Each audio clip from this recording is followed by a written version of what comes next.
کے ساتھ میں ہوں مسعود شوق، اور میں اس وقت موجود ہوں مانسہرہ گردوارہ میں، جہاں پر سکھ برادری کے لوگ جو ہیں ان کا ڈیلیگیشن آیا ہے۔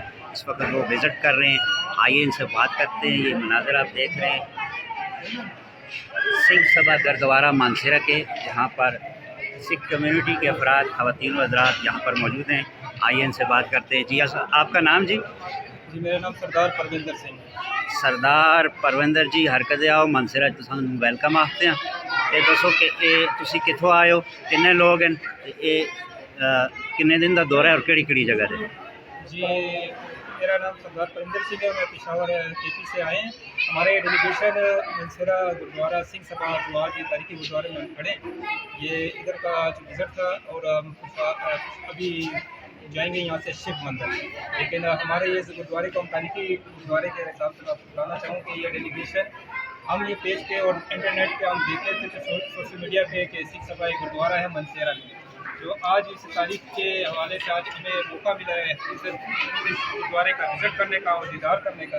تو ہماری آج فیملی، بچے، بزرگ، سارے یوتھ کے لوگ سب یہاں آج وزٹ کے لیے آئے ہیں، اور اس گردوارے کے سیکشن اور اس بلڈنگ کو دیکھ کے دل باغ باغ ہو گیا کہ پاکستان میں ہمارے مسلم بھائیوں نے اس بلڈنگ کو سنبھالا ہے، اس اداروں نے سنبھال کے رکھا ہوا ہے، جن کا میں بے دل سے شکریہ ادا کرتا ہوں اداروں کا اور ایک ڈپارٹمنٹ کا اور پاکستان کے مسلم بھائی چارے کا، جنہوں نے ہمارے اس بلڈنگ کو، ہمارے اسٹرکچر کو ویسے ہی برقرار رکھا ہے۔ اور خاص طور پہ اپنے بھائی ہمارے ساتھ کھڑے ہیں نسیم صاحب، جنہوں نے اس بلڈنگ کے انچارج بھی ہیں اور اس گردوارے کی سنبھالتا ہے ایسی رکھی ہے جیسے ایک سکھ کمیونٹی کے ایک عام فرد سیوا دار کو ہوتی ہے۔ اس بھائی کا میں بہت دل سے شکریہ ادا کرتے ہیں جیسے بلڈنگ کو بالکل خوبصورت طریقے سے ویسی رکھے، اور اللہ کرے کہ ہمارے اس گردوارے کو جلدی سے آبادی ایک پرکاش ہو، جس میں ساری سنگت پاکستان کی اور انٹرنیشنل لیول پہ بھی یہاں سے کمیونٹی آ سکے اور ادھر گردوارے کا وزٹ کر سکے۔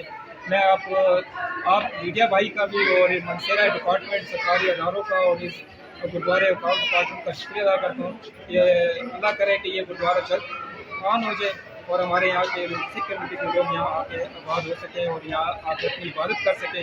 پاکستان زندہ باد۔ سردار صاحب ایک آخری سوال کرتا چلوں، انڈیا میں بڑا پروپیگنڈا کیا جاتا ہے کہ پاکستان میں جو ہے اقلیتیں بالکل محفوظ نہیں ہیں، اس حوالے سے کوئی بات بتائیے گا، آپ کیا سمجھتے ہیں؟ آپ کا تعلق اقلیتوں سے ہے، اس وقت آپ مانسہرہ میں موجود ہیں، گردوارے میں موجود ہیں، یہ انڈیا میں بڑا پروپیگنڈا ہوتا ہے پوری دنیا میں اقلیتوں کے حوالے سے، پاکستان کو کس طرح دیکھتے ہیں؟ سر واضح طریقے پہ میں آپ کو ایک ثبوت دینا چاہوں گا، میں ڈسٹرکٹ لیول بھی ہوں اور اسی